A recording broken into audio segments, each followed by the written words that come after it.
I think the very first week we pushed that out, we had like $1 million worth of sales on the platform. Where I think a lot of like the value that we've created is around like our utility suite for people that are general users of anything Solana. From a buildings perspective, like there's just so much untapped potential that exists, in Solana. I'm looking forward to having this new site out, kind of diving more into as much lore as possible, getting like Genesis stories and like all that kind of fun stuff. Welcome to episode 8 of Into the Forest with Pine. Today I have Drax with me talking about his work at the famous Fox Federation. So, Drax, why don't you start off introducing yourself and tell the audience a little bit about what you do? Okay, awesome. Yeah, name's Drax TS, co-founder for the famous Fox Federation, one of the top projects on Solana, NFTs. And a little bit about my background. I really got into crypto early 2017. Just really was fascinated with non-traditional finances. Uh, didn't hold on, didn't hold on to my initial bags when I purchased back then. Had heard about NFTs when they came out in 2017, but didn't really get involved. Actually, thought it was silly that people were paying $50 for CryptoPunks, which is a huge regret, I'm sure, for a lot of people. And then over time, just have been super fascinated with crypto in general, what you can't do with it. And then NFTs really in 2021 had taken off quite a bit more. So me and a couple of buddies just from the crypto space decided to kind of get involved some, recognizing that there's really a lot of needs for different things in the space. And we wanted to be different. We wanted to create a project that had utility. We wanted to create something that wasn't just another monkey project. And so we landed on Foxes. We minted October of 2021. And since then, I mean, we've put out around 21 different utilities, initially starting off with having those tools using our Foxy token, but then ultimately recognizing that there are better ways to kind of utilize tokens and also to reduce friction with regard to more adoption of your actual utilities. So we kind of pivoted from that some. We still have a ton of use cases for what Foxy actually does, but we've been enabling really everyone in the space. We've got whitelist token market / SPL token marketplace. We've got the number one raffle platform that exists right now for NFTs. We also have our peer-to-peer lending protocol, Citrus, which has also been wildly popular, albeit in the current market. Quite a few other things have kind of taken volume really essentially from the space, and really we've just fostered this amazing community in the space with what we've created. We're very crypto native. We don't kind of fluff our project or other things that are really going on in the space.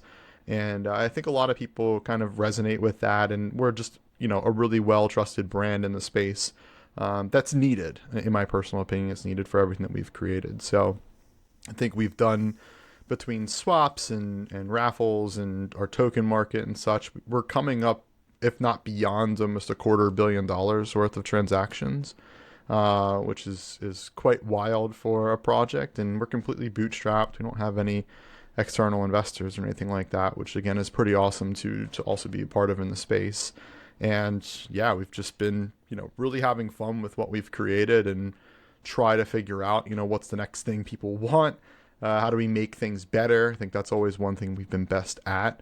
And just capturing attention in any way that we can and having fun with it at the same time. Yeah. So, I mean, at Famous Fox Federation, you guys do a lot of different things and you're kind of involved in a lot of different parts of like the crypto and NFT ecosystem. So, like, what do you think are the biggest lessons you've learned along the way of working with all these different parts of crypto and NFTs? Yeah, that's a really good question. I think the one thing that I mentioned a little bit in my intro there is really around the concept of having a token for a project and what that really means, and also how to reduce friction when it comes down to creating things that are useful in the space. So for us, as just as an example, I mean, from our genesis, Foxy Swap was the very first tool that we put out there. It's our peer-to-peer swapping protocol. We then shortly followed that up with Ding, which is our peer-to-peer messaging or wallet-to-wallet messaging that we've created. both of those used Foxy initially for the first 3-4 months, give or take. That you had to have Foxy in order to do those things. The problem was, like, we weren't a proponent to say, oh, you can go buy Foxy on jupe.ag, or we were trying to kind of still be in that gray area around having a token, yet our community still wanted to trade it. Anyone can spin up a liquidity pool.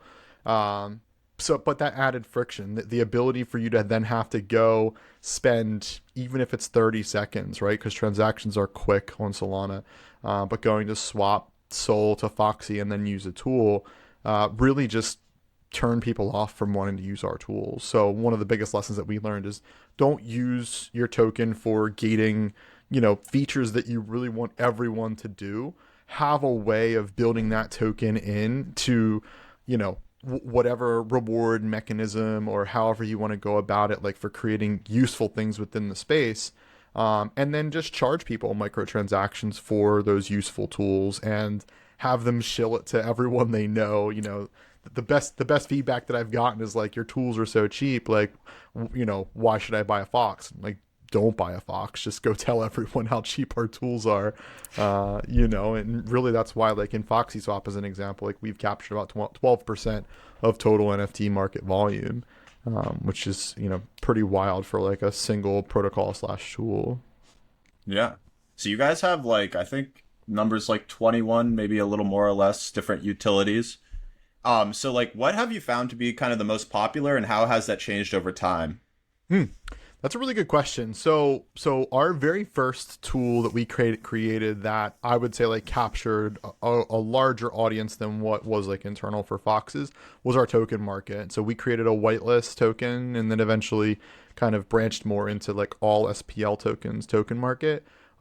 Any SPL token, when it's created, can be transacted there. We don't have to verify it. So it really was up to the community to like say, hey, if you guys want to go trade your tokens, like, Famous Foxes hasn't verified it, but you can transact it here. So like, this is a safe platform for you to be able to transact it if it's a legitimate token and all that fun stuff.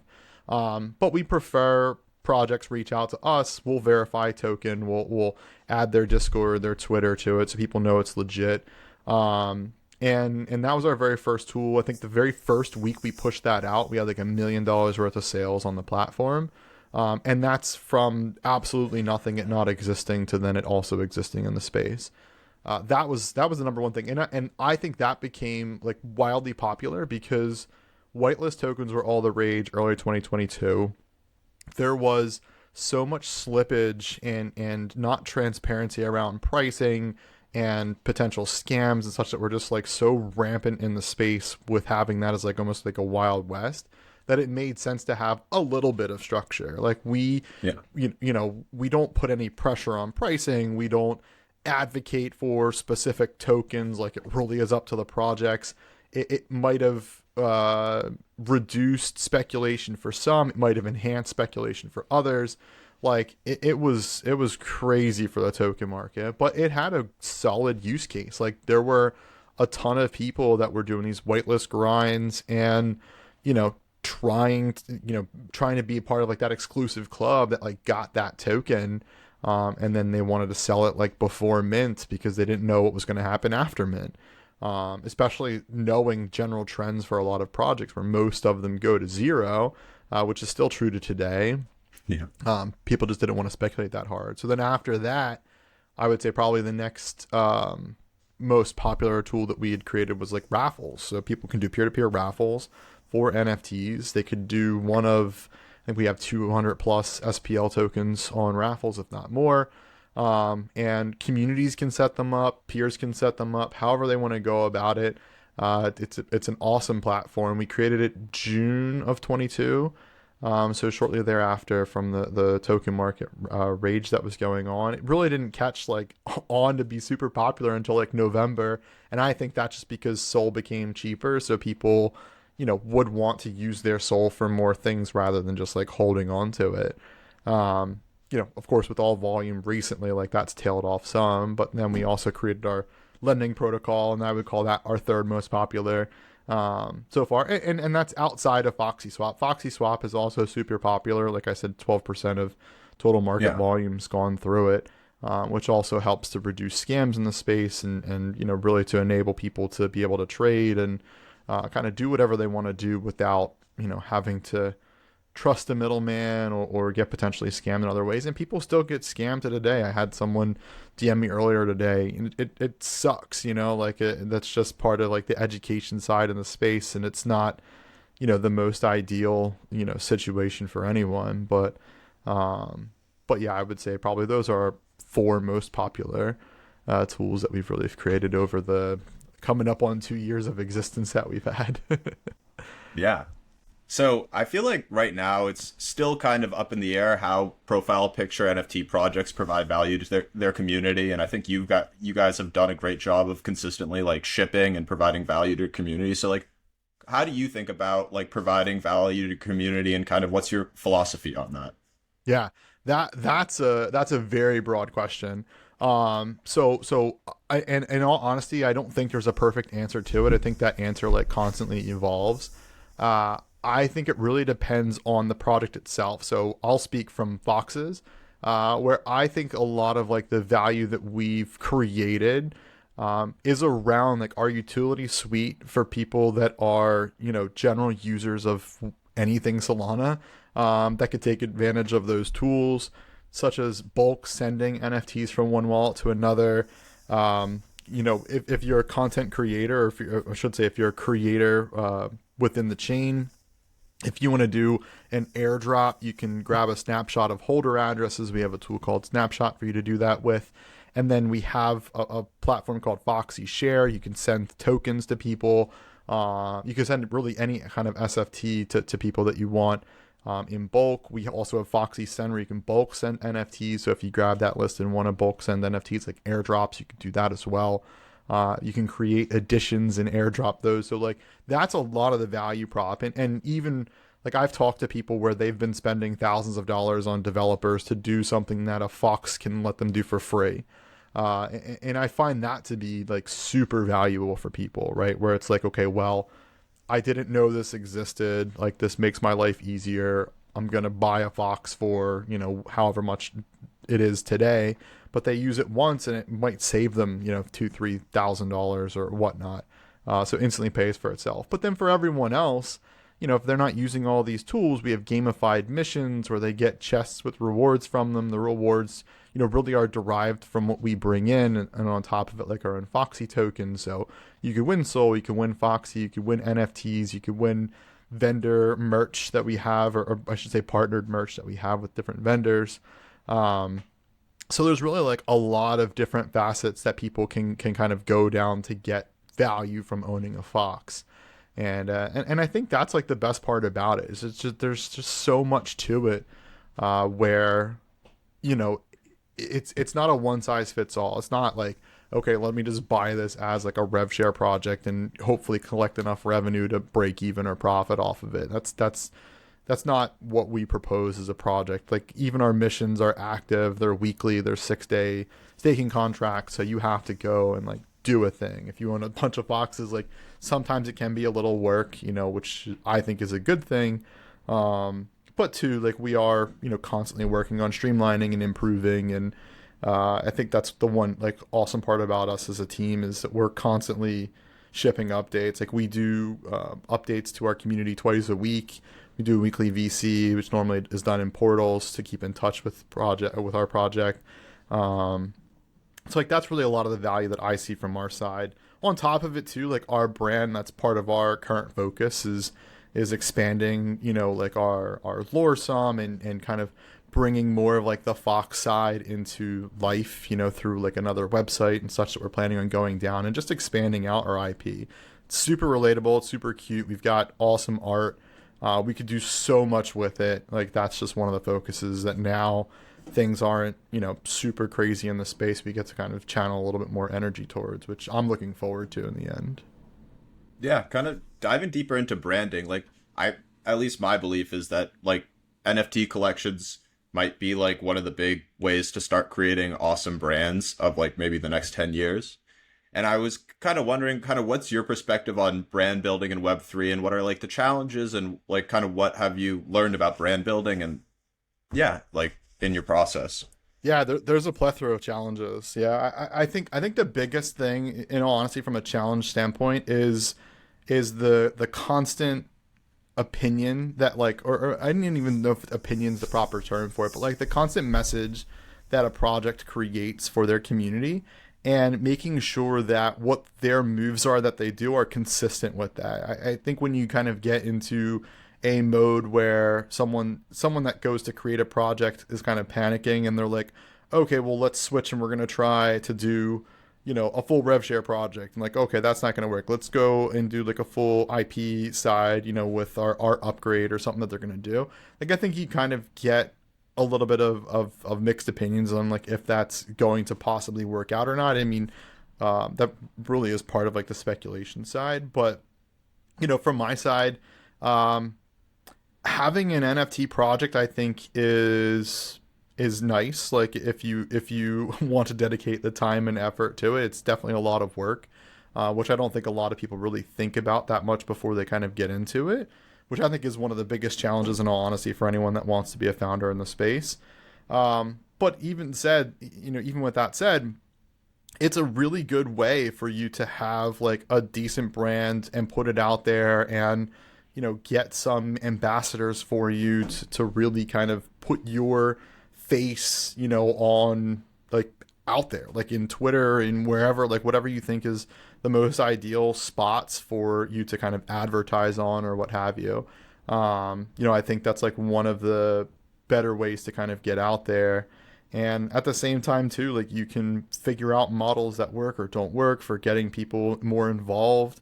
There's a lot of people that are in the space that have extra time, and they'd love to get involved to some capacity, sometimes like for free, but eventually try to convert them into a part-time or paid role.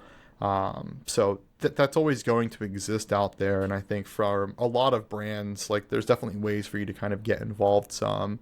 But then on the other side too, like, if you're trying to just make a brand like just through NFTs, I think there's like a lot more challenges with that people have to kind of plan out and figure out like how to approach, in my opinion, like a little bit better based off of what they kind of get involved with. Yeah. So you guys have been on Solana for like 2 years now, and in the past 2 years on Solana, there's been some really high highs and some really low lows. So kind of like, how have the priorities of the team and kind of what you focus on changed between building in a bear market and building in a bull market? Yeah, I mean, building in a bull market for us, I would say like almost didn't exist. I mean, realistically, it was more so around like the marketing side for us creating our project and our value prop and such. As when we minted, Sol was like 160, and this was like like late September, early October. And Sol peaked off, I think, at around 260-ish, give or take, in November. And then ever since then, I mean, it's just been like a constant downtrend, with the exception of November of last year, and then now kind of finding a base around this like $20-$25 range. So building in the bull market, really like very little experience with regard to like actual finding, what product market fits there are in there. But I would say too, like, even though the market itself from a Sol's perspective was going down, there was still a crazy amount of interest with Sol's price going from peak 260 down to, I mean, in all honesty, even today to some capacity, I mean, probably not as much as like a few months ago. But really, it's just been like figuring out like what makes sense in the current market. What are people looking at? Are there problems that can be solved? Is there a way to possibly, profit off of it to some capacity or another? And then how can you, build up enough of a war chest to be able to survive, essentially, through kind of a bear market, and then figure out what the next bull market brings, right? And whatever the new level of interest is, if it's heavier in DeFi, if it's heavier in NFTs, if it's heavier in just the actual token, like, we'll have to kind of figure that out and navigate it as that happens. But that's kind of more so the experience in the bull market building side. And then building in the bear has just been really focusing again on like value and what people are actually like needing in the space. liquidity gets tough in a bear market. So having tools like Citrus, like us coming up with our peer-to-peer lending protocol, I think is critical. It does create a way for people to earn yield if they want to. But then at the same time too, it also enables people where if they need liquidity for a certain thing and they're planning on paying it back, or they're trying to get their maximized value for like a bunch of NFTs, they have like another resource to kind of leverage and get liquidity. So it's really all over the place, and we like to just focus on like what do people actually need, and are there ways that we could just make the best thing out there to exist, and that's always been like kind of our focus on it. Yeah.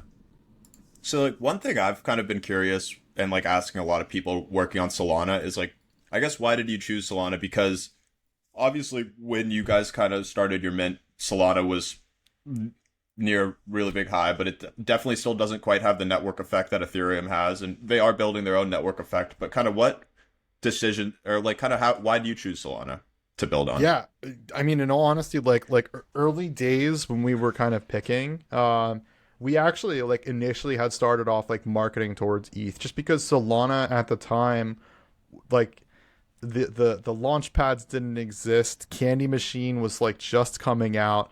Minting was a hassle. Anyone that minted like SMBs and Degen apes could tell you about it. SMB Gen 2s, I should say.